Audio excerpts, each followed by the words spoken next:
On a réussi pour la première fois à réunir 14 pays qui se sont mobilisés simultanément dans l'optique de pouvoir revendiquer la volonté populaire de sortir de cette question assujettissante du franc CFA. On est aujourd'hui dans une dynamique de néocolonialisme structurel et réel qui est implantée. Quand la France vient nous parler des droits de l'homme alors qu'elle est toujours en train d'usiter une monnaie qui est dans une dynamique aujourd'hui de nous astreindre à la résidence de la prison monétaire, on part du principe que si on veut véritablement une réelle indépendance, on doit être dans une optique de contrôler notre économie et contrôler notre monnaie.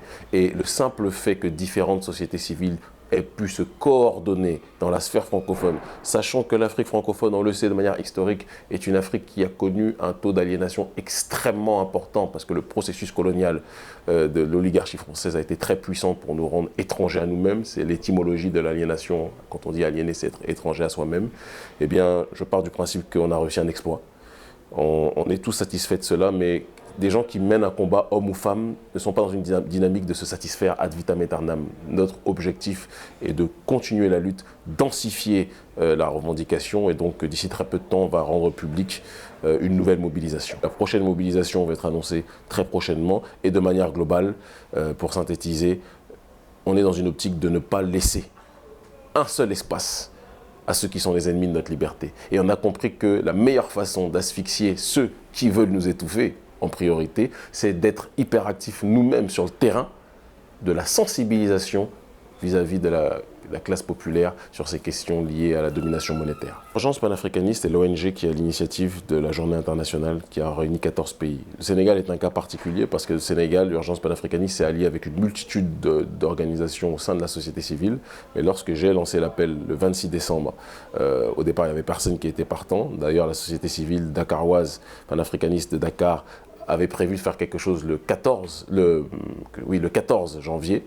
Et c'est lorsqu'ils ont vu que tous les pays ont répondu à l'appel qu'on avait lancé le 26 décembre que finalement ils se sont ajustés à cette dynamique. Et on a travaillé de concert avec un frère que j'estime et que j'apprécie beaucoup, Guy Marius Sagna, qui est un militant panafricaniste très honorable. Et on peut avoir des stratégies différentes, mais on est capable de se réunir quand c'est nécessaire de le faire. Les APE, on en parle depuis des années, hein.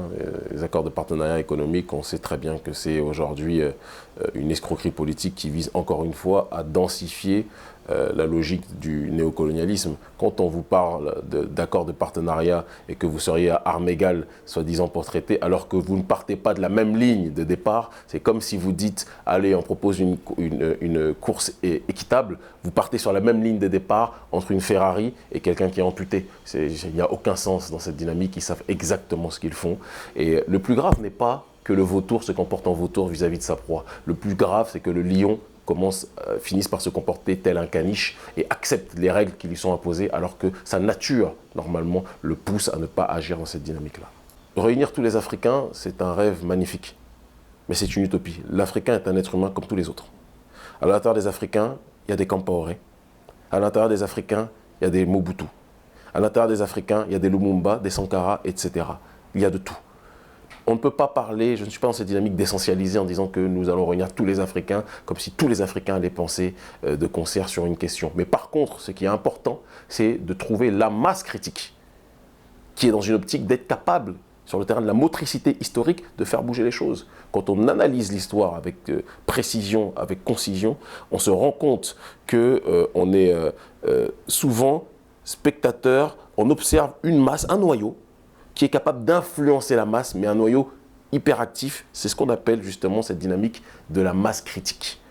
Nous pensons que c'est dans cette optique-là que nous devons nous situer, et c'est pour ça que ces stratégies de réseautage des différentes sociétés civiles avec des noyaux hyperactifs à différents endroits, qui ont cette capacité d'influer sur leur environnement, c'est dans cette optique-là qu'on doit se situer. Mais on trouvera en face de nous, on parle de néocolonialisme, Frantz Fanon disait qu'il viendra une époque où le colon blanc cédera sa place au colon noir.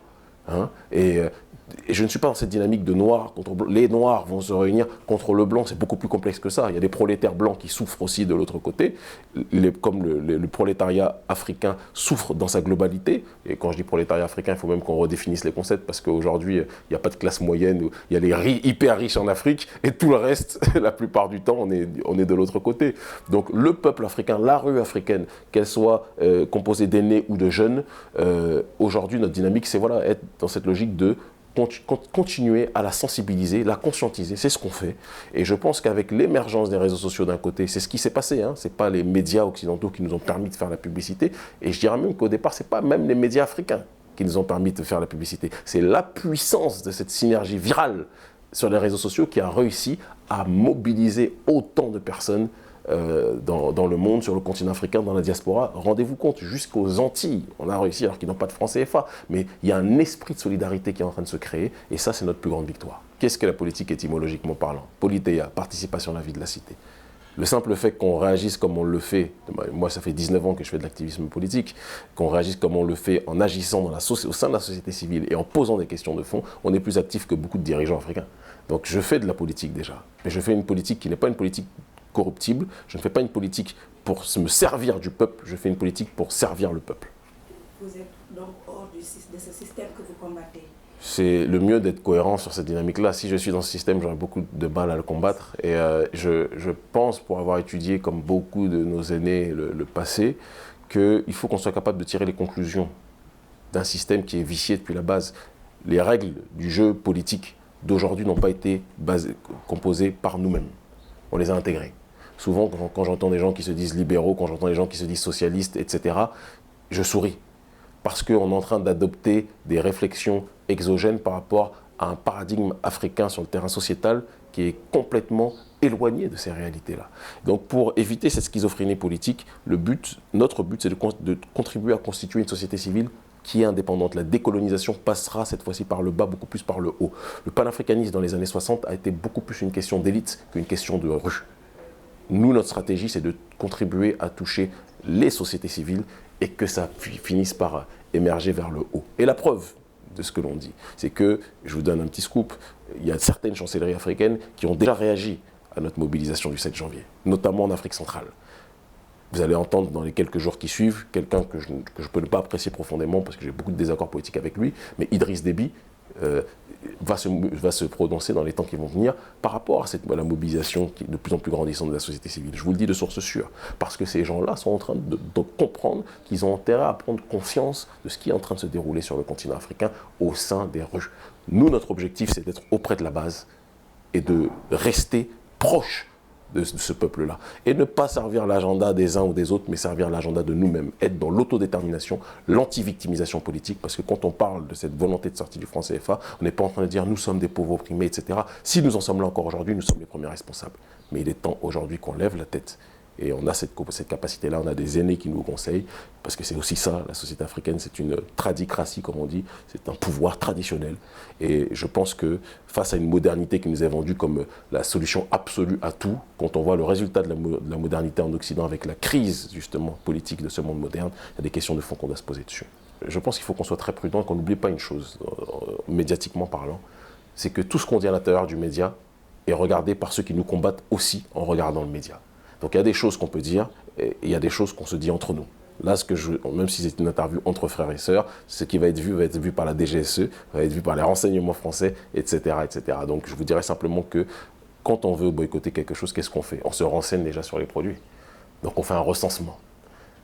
On a dit que le boycott arrivera que si, lorsque les résolutions seront présentées aux chefs d'État africains qui à leur tour les présenteront aux dirigeants français, que si les dirigeants français font preuve de manœuvres dilatoires pour essayer de nous dribbler.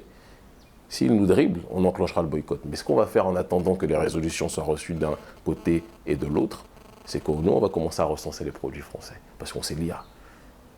Parce qu'on est des gens qui sont... On a été éduqués. Et quand je dis on sait lire, c'est pas une question on sait lire les Français, mais on sait reconnaître un produit quand un produit n'est pas de chez nous. C'est peut-être aussi la période et le moment de privilégier aussi les produits locaux aux produits extérieurs, parce qu'on ne peut pas parler de souveraineté si on est toujours dans une dynamique de préférer ce qui est produit par l'autre que ce qui est produit par nous-mêmes. Voilà la dynamique dans laquelle on se situe. Complexe, je pense que ce serait très léger de de parler en quelques minutes d'une situation aussi difficile. La seule chose que je peux vous dire, c'est que pour moi, à titre personnel, je ne suis pas gambien, je ne suis pas un africaniste, donc tout ce qui touche le continent africain dans sa globalité me touche. Adama Barrow qui nous parle de revenir dans le Commonwealth, moi, ça ne me parle pas. Qui parle de revenir à ces pays, à une période historique où tout le monde toutes les sociétés civiles africaines veulent en sortir, ça ne me parle pas et c'est pour moi beaucoup plus du domaine de la trahison politique. Je le dis comme je le pense. Maintenant, Yahya Jammeh n'est pas, pour moi, une source d'inspiration. Quelqu'un qui a aussi beaucoup de responsabilités dans des meurtres de masse de sa population. Il arrive un moment où quand on dirige, on ne doit pas être non plus l'ennemi prioritaire d'une grande partie de son peuple. Il faut faire très attention à cela. Même si, historiquement, quand on étudie même le parcours de certains de nos dirigeants, comme Nkrumah, Sékou Touré ou autres, on se rend compte que souvent l'impérialisme, pour déstabiliser des chefs d'État, a activé des oppositions factices qui étaient financées par l'extérieur pour déstabiliser des pouvoirs. Et le chef d'État, pour se protéger, à tort, a été dans l'excès en tuant des gens. C'est ce qui est arrivé à Sékou Touré, qui a fini par créer les géoles de Sékou Touré. Ce qui fait qu'aujourd'hui, son héritage extraordinaire est entaché par des choses qui auraient pu être évitées. Donc il faut aussi qu'on ait une lecture de l'histoire pour comprendre la réalité du présent. Mais si vous me demandez, moi, entre Yahya Jammeh et Adama Barrow, moi je dis que notre problème principal, c'est que la société civile n'a pas été capable de trouver un opposant sérieux. J'ai vu la dernière fois la photo d'Adama Barrow avec le maillot de l'équipe d'Arsenal. Si c'est ça l'avenir, si c'est ça ce qu'on veut, je pense qu'il faut qu'on se pose des questions. Donc si vous me demandez l'un ou l'autre, moi c'est ni l'un ni l'autre, c'est la société civile en priorité. Maintenant par rapport au dénouement, je pense que Yahya Jammeh, au-delà d'ailleurs, je vous le dis très clairement, il y a certaines choses sur le terrain de la politique extérieure, moi, il y a Yahya Jammeh qui me parle beaucoup plus. Quand Yahya Jammeh veut partir du Commonwealth, ça me parle. Quand Yahya Jammeh, même si c'est peut-être pour que lui-même évite les sanctions personnelles, veut quitter la CPI, ça me parle. Quand Yahya Jammeh dit que le mariage gay qu'ils veulent imposer dans tous les pays africains, ça ne sera pas vivable chez lui, ça me parle. Donc sur la politique extérieure, sa diplomatie, les propos qu'il a vis-à-vis de l'extérieur, du monde occidental, moi c'est des choses qui me parlent. Mais être panafricaniste, ce n'est pas être dans une dynamique simplement d'être contre les autres. D'être contre l'impérialisme d'Occident, ça serait trop facile. Être panafricaniste, c'est aussi être dans une dynamique de contribuer à élever socialement, politiquement son peuple, dans sa majorité. Mais quand on regarde l'histoire, on se rend compte que c'est très difficile, qu'il y a très peu de dirigeants qui, de leur vivant, même parmi nos héros, ont fait comment dirais-je, l'unanimité. Quand on regarde Thomas Sankara, que tout le monde aujourd'hui félicite, Thomas Sankara, lors de sa dernière interview, dit, avant de mourir, qu'il ne se sent incompris par son peuple. Parce que, contrairement à ce qu'on veut nous faire croire aujourd'hui, Sankara était impopulaire auprès de son peuple, de son vivant. Pourquoi les gens ne le disent pas? Lumumba est mort parce qu'avant que l'impérialisme puisse payer des gens pour le faire tuer, il était incompris de son peuple. Parce que l'impérialisme avait créé un climat d'hostilité autour de lui pour qu'il ne puisse pas être dans une dynamique de pouvoir faire son travail. Je ne compare pas, attention, qu'on ne soit pas naïf, je ne compare pas Yahya Jammeh à Lumumba ou Sankara, jamais de la vie. Mais je dis simplement que la réalité politique est extrêmement complexe. Moi, quand je vois des mamans gambiennes qui me disent que leur père, ou des jeunes sœurs, ou des jeunes frères qui me disent que leur père ou leur oncle ont été fait tuer par Yahya Jammeh, je ne peux pas rester insensible à ça. Parce que le combat politique ne doit pas se transformer en meurtre de masse. Ça, c'est un.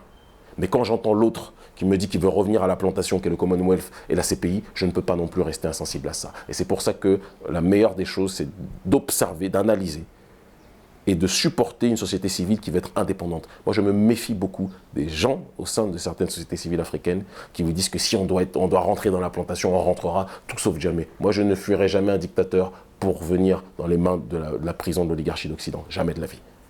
Mais je connais des Gambiens qui ne sont ni pour l'impérialisme d'Occident, ni pour l'autocratie hystérique de Jammeh. Et ce sont ces gens-là sur lesquels je pense que la Gambie du futur devra se fonder.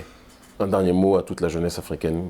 Sachez que les leaders de notre destin, c'est vous tous. Personne d'autre que vous tous. N'attendez pas un homme providentiel ou une femme providentielle. Dans cette génération, il n'y a pas de leader.